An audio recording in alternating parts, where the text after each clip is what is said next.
ලංකා ඉතිහාසයේ සිදුවෙච්ච මියගිය පුද්ගලයාට කිසිම සාධාරණයක් නොවූ රෝයල් පාක් ඝාතනයේ සුළු මුල සොයා අද අපි අත්සලකුණේ. රෝයල් පාක් ඝාතනය කිව්වම අපි කාටත් ඉක්මනින්ම මතක් වෙන ප්‍රධාන චරිත තුනක් ඉන්නවා.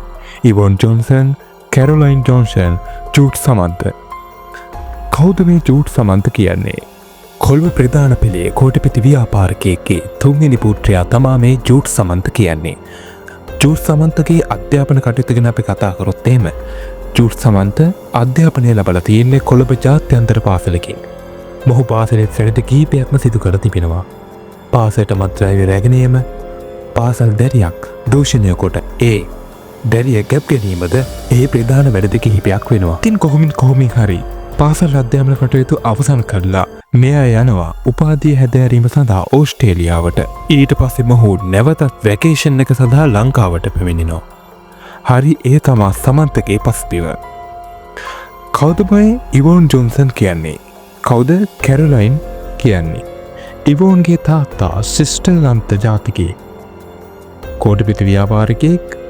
ඔහු විවාහ ඉවසගෙන තියෙන්නේ සිංහල කාන්තාවක්. ඇගේ නම චමල්කා සපරමාදු. මේ දෙන්නට උපන් දරුවෝ දෙන්න තමයි ඉවෝන් සහ කැරොලින් කියන්නේ. මේ දෙන්නත් ගියේ කොළඹ ඉහළ පෙළේ ජාත්‍යන්තර පාසල් වලට. පාසල් අධ්‍යාපන කටයුතු වලින් පසු ඉවෝන් යනවා ඇමරිකාවේ පාඨමාලාවක් කරන්න. මේ අතරදී කැරොලයින් සහ ජූඩ් සමන්ත අතර ආදර සම්බන්ධතාවයක් ඇති වෙනවා. මේ දෙන්න එක ක්ලබ් යනවා, මත්පැන් භාවිතා කරනවා, shopping කරන්න යනවා. මේගොල්ලෝ කොහොමත් කොළඹ ධනවත් පවුල්වල පුද්ගලයන්. ඒ කියන්නේ මේගොල්ලෝ කොහොමත් බටහිරට ලැබි විදිහට තමයි හැදලා තියෙන්නේ. ඉතින් මේ දෙන්නගේ ආදර පරිහිලවගෙන ආරංචි වෙන ඉවෝන්ට.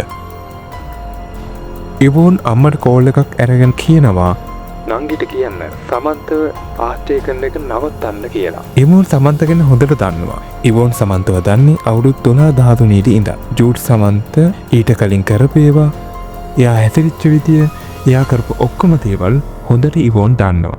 කොහොමද සමන්තගේ අතීත හැසිරීම් දිහා බැලුවහම කොහොමද සමන්තත් එක්ක තමගේ නංගි තියන්නේ කියලා ඉවෝන්ටත් හිතෙන්නේ නැති. ඉතින් කොහොමෙන් හරි කාලය ගත වෙලා ඇමරිකාවේ ඉඳන් මේ මාසේ වැකේෂන් එකට ලංකාවට එනවා. හැබැයි ඉවෝන් දැනන් හිටියේ නෑ එයා මේ ජීවත් වෙන අවසන් දවස් කීපය කියලා. ඉතින් ඉවෝන් එන රෝයල් පාක් නිවාස සංකීර්ණයට. ඉවෝන්ගේ පවුලේ අය ඉවෝන්ව ආදරෙන් පිළිගන්නවා, උදව් වෙනවා. ඉවෝන් ජීවත් වෙන අවසන් පැය කීපේ එදා කියලා ඉවෝන්ගේ පවුලේ අයවත් ඉවෝන්වත් ඉවෝන්ගේ සහෝදරියවත් හිතන්න නැතුව ඇති. මේගොල්ලෝ එදා රැ යනවා රාත්‍රී සමාජ ශාලා උත්සවයකට. ඉතින් මේකට යන්න කලින් මේගොල්ලෝ හොඳට මත්ද්‍රව්‍ය පාවිච්චි කරලා එහෙම තමයි ගිහිල්ලා තියෙන්නේ. ඉතින් මෙතනදී තමයි ප්‍රශ්නේ මුලින්ම පටන් ගන්නේ. මේගොල්ලෝ පාඩේ එන්ජොයි කර ඉද්දී කැරොලයින්ගේ යාළුවෙක් අජිත් කියලා මෙතනට ඇවිල්ලා තියෙනවා. මෙයා දැක්කාම කැරොලයින් නිකන් පිස්සු වෙනවා වගේ අජිත් එක්ක ගිහිල්ලා කතා කරලා තියෙනවා. ඉතින් ජූඩ් සමන්තට මේක අල්ලලා ගිහිල්ලා නැහැ. ජූඩ් ගිහිල්ලා කැරොලයින්ගෙන් ප්‍රශ්න කරලා තියෙනවා ඇයි මෙහෙම අජිත් දැක්කාම හැසිරෙන්නේ කියලා. කේන්තියෙන් ජූඩ් සමන්ත බනින්න පටන් ගන්න තියෙනවා. ඉතින් මේ රණ්ඩුව ඉවෝන් දැක්කට පස්සේ ඉවෝන් බැලලා තියෙනවා ජූඩ් සමන්තට. ඉතින් මේ දෙන්න අත ලොකු බහින් බස් වීමක් සිද්ධ වෙලා තියෙනවා. ඊට පස්සේ කැරොලයින් දැන් මෙතන ඉන්න බෑ, ගෙදර යන්න ඕනි කියලා ජූඩ්ට කියලා තියෙනවා. ඉතින් මේ වෙලාවේ කැරොලයින් ගිහිල්ලා ඉවෝන්ගෙන් අහලා තියෙනවා අක්කේ ඔයා ගෙදර යන්න එනවද කියලා. ඉවෝන් මේ වෙලාවේ ගෙදර යන්න ඉන්න කැමති වෙලා නැහැ.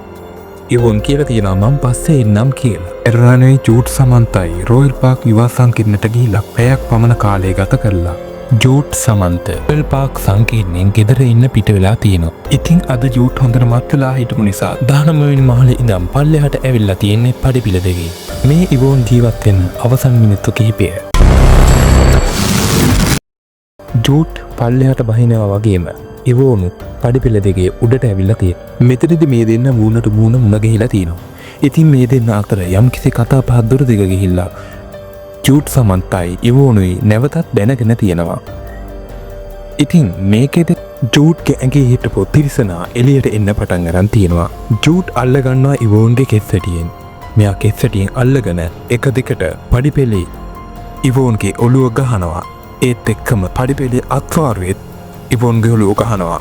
පඩිපිලි පිත්තියෙත් ඉවෝන්ගේ ඔලුව ගහනවා. ඊට පස්සේ ඉවෝන්ට හොඳටම පහර දෙනවා. ඉතින් ටික වෙලාවක් මේ විදිහට ජූඩ් සමන්ත ඉවෝන්ට පහර දුන්නට පස්සේ ඉවෝන්ගේ කිසිම චලනයක් නැතුව යනවා.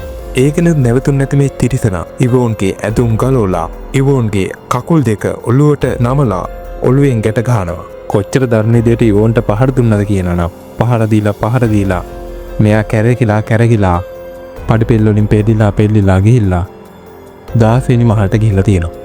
දැන් ජූඩ් සමන්තට එයා මේ කරපු දේ ගැන කිසිම පසුතැවීමක් කිසිම දෙයක්වත් නෙමේ. එයා හොඳට ගිහිල්ලා වොෂ් එකක් දාලා ඇඟ පිරිසිදු කරගෙන තියෙන සාක්ෂි ඔක්කොම මකලා එයාගේ යාළුවෙට එන්න කියලා තියෙනවා රංජිත් කියලා. ඒ යාළුවාට එයාව ඇවිල්ලා මෙතෙන් ඩ්‍රොප් කරගන්න කියලා තියෙනවා. ඉතින් මේ රංජිත් කියන යාළුවා රොයල් පාක් නිවාසිකාවට එනවා. ඉතින් කාර් එක නගිද්දී මෙයාත් එත රෙදි ටිකක් අතේ ගුලි කරලා තමයි තියාගෙන ඉන්නේ. රංජිත් කියන යාළුවා අහලා තියෙනවා මොකද බං ඔය රෙදි ටිකක් අතේ තියන් ඉන්නේ කියලා. එතකොට ජූඩ් සමන්ත කියලා තියෙන්නේ මේ කැරොලින් එක පොඩි වැඩක් කරලා ඇවිල්ලා තින්නේ බං කියලා. වැඩක් තුවම ඔයගොල්ලන්ට තේරුම් ගන්න පුළුවන් නේ. ඊට පස්සේ මේගොල්ලෝ මෙහෙම මෙතනින් පිටත් වෙනවා. මීට පහුවදා උදෑසනම ඉවෝන්ගේ තාත්තා එයාගේ දරුවෝ දෙන්න ගෙදර ඇවිල්ලා දී පාටියට ගිහිල්ලා කියලා බලන්න ගෙදරට එනවා. මේ ගෙදරට ආපු අවස්ථාවේ කැරොලින්ගෙන් අහලා තියෙනවා අක්කා හෝ කියලා. මෙතනදී අක්කා මේ වෙනකන් ඇවිල්ලා නැහැ කියලා තාත්තට ඉවෝන් කියනවා. එතකොට තාත්තා දැන් කලබල වෙනවා. මේත් එක්ක මේ සිදුවීම වෙද්දිම තවත් ස්ථානයක තවත් සිදුවීමක් සිද්ධ වෙනවා. 16 වෙනි මහලේ කමල කියලා ගෘහ සේවිකාවක් උඩ මහලට එනවා. තමන්ගේ හාම්පුතා කිව්ව බඩු ටිකක් 16 වෙනි මහලින් ගිහින් තියන්න. ඉතින් එදා උදේ පාන්දර කියන්නේ ලිෆ්ට් එක මාර විදිහට බිසි දවසක්. ඉතින් ලිෆ්ට් එක බිසි නිසා මෙයා කමලට ලිෆ්ට් එකෙන් එන්න බෑ. එයා පඩිපෙළෙන් එන්න තීරණය කරනවා. එයා පඩිපෙළෙන් ආවට පස්සේ 16 වෙනි මහලට එයා දකින්නේ ජීවිතේ කවදාවත් දකින්න ලැබේ කියලා හිතුවේ නැති ජීවිත කාලයට අතක හිටින අසුන්දර දර්ශනයක් ඇයට දකින්න ලැබෙනවා. ඉතින් මේත් එක්ක ඇය පව ගොඩක් පය වෙලා ඇය ගිහිල්ලා රොයල් පාක් නිවාස සංකීර්ණයේ මැනේජර්ට මේ සම්බන්ධයෙන් කියනවා. මේ සම්බන්ධයෙන් මැනේජර්ට කිව්වා මැනේජර් මේක විශ්වාස කරන්නේ හොඳ සිකියුරිටි ෆේවර්ස් එකක් තියෙන තැනක් තමයි මේ රොයල් පාක් නිවාස සංකීර්ණය කියන්නේ.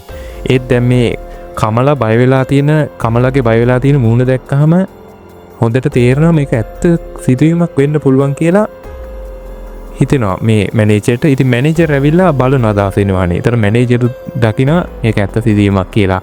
ඊට පස්සේ ඒගොල්ලෝ වහාම මේක පොලිසියට දන්වනවා. මෙතන අපරාධ විමර්ශන ඒකකයේ පොලිසිය ඉක්මනින් පැමිණෙනවා. ඊට පස්සේ ඔවුන් පරීක්ෂණ කටයුතු ආරම්භ කරනවා. දැන් මේ වෙද්දි දැන් ඉවෝන්ගේ තාත්තත් දැනගෙන අවසන් තමන්ගේ දුව තමා මේ මේකොස් තියන්නේ කියලා. ඉතින් මේත් එක්ක වෙන එක සිදුවීමක් තමයි කැරොලයින් ගන්නවා ජූඩ් සමන්තට කෝල් එකක්. ඉතින් කැරොලයින් ජූඩ් සමන්තට කෝල් එක කරන් අහනවා අක්කා තාම ගෙදර ඇවිල්ලා ඔයා එයාගෙන විස්තරයක් මොකක් හරි දන්නවද කියලා. ඉතින් මේ වෙලාවේ වැඩි කතාවක් කරන්නේ නැතුව නෑ මන් දන්නේ නෑ කියලා ජූඩ් සමන්ත කියනවා මං තාත්තත් එක්ක වත්තට යන ගමන් ඉන්නේ කියලා ෆෝන් එක තියෙනවා. දැන් රහස් පොලිසිය හොර රහසෙම පරීක්ෂණ ආරම්භ කරනවා. දැන් මේ පරීක්ෂණ ආරම්භ කරද්දී රහස් පොලිසියට හොයාගන්න පුළුවන් වෙච්ච දේවල් තමයි ට්‍රැප් එකේදී ඉවෝනුයි ජූඩ් සමන්තයි අතර වෙච්ච බහින් බස්සීම. දැන් මේ සිදුවීම පාදක කරගෙන ජූඩ් සමන්තගේ පැත්තට සැකයක් එනවා. ජූඩ් සමන්ත එනවා ඉවෝන්ගේ අවසන් කටයුතු වලට. මේ අවස්ථාවේ රහස් පොලිසිය මෙයාව අත්අඩංගුවට ගන්නවා. මේ අත්අඩංගුවට ගත්තට පස්සේ දිගින් දිගටම ජූඩ් සමන්ත කියන්නේ නෑ මම මෙහෙම දෙයක් කරේ නෑ. මම මොකටද එහෙම කරන්නේ? ඉවෝන් මගේ සහෝදරියක් වගේ මං එයාව දන්නේ පොඩි කාලේ ඉඳන්. ඉතින් මේ විදිහට එයා දිගින් දිගටම ප්‍රකාශ කරනවා. ඒත් රහස් පොලිසියට මෙයා කියන සැකයක් තියෙනවා. දැන් මෙයා අත්අඩංගුවට ගත්ත පොඩි ප්‍රශ්නයක් පැනගෙන මොකද සාක්ෂි මදි මේ අපරාධකාරයා කියන සාක්ෂි මදි. හැබැයි අන්තිමට සාක්ෂියක් හම් වෙනවා අපරාධ විමර්ශන ඒකකයේ සහ අධිකරණ වෛද්‍ය ඒකකය කරපු පරීක්ෂණවලදී තහවුරු වෙලා තියෙනවා ජූඩ් සමන්තගේ අල්ල හා සමාන සලකුණක් ඒ 18 වෙනි මහලේ පඩිපෙළේ තිබිලා හම්බිලා තියෙනවා. ඉතින් මේක 100%ක් ගැලවෙනවා කියලා අධිකරණ වෛද්‍ය ඒකකය තහවුරු කරනවා. ඉතින් මේකත් එක්ක ජූඩ්ට විරුද්ධව නඩු පවරනවා. ඊට පස්සේ ජූඩ්ට අවුරුදු 12ක සිට දඩුවම් නියම වෙනවා. දැන් අවුරුදු 12ක් කියන්නේ මේ වගේ මිනිමරුවක් කළා පොඩි කාලයක් නිසා ඉවෝන්ගේ තාත්තා කැමති වෙන්නේ මේක මෙතනින් නවත්තනවා. ඉවෝන්ගේ තාත්තා කියන්නේ ධනවත් ව්‍යාපාරිකයෙක්. ඉතින් ඉවෝන්ගේ තාත්තා නැවතත් මෙව නඩුව කාර්ලියට ඇදලා ගන්නවා. ඉතින් මේ පාරෙන් නඩු තීන්දුවේදී ජූඩ් සමන්තට මරණ දඩුවම හිමි වෙනවා. මරණ දඩුව ලංකාවේ ක්‍රියාත්මක වෙන්නේ නැහැ නේ. ඒ කියන්නේ ජීවිතාන්තය දක්වා සිර දඩුවම් හිමි වෙනවා.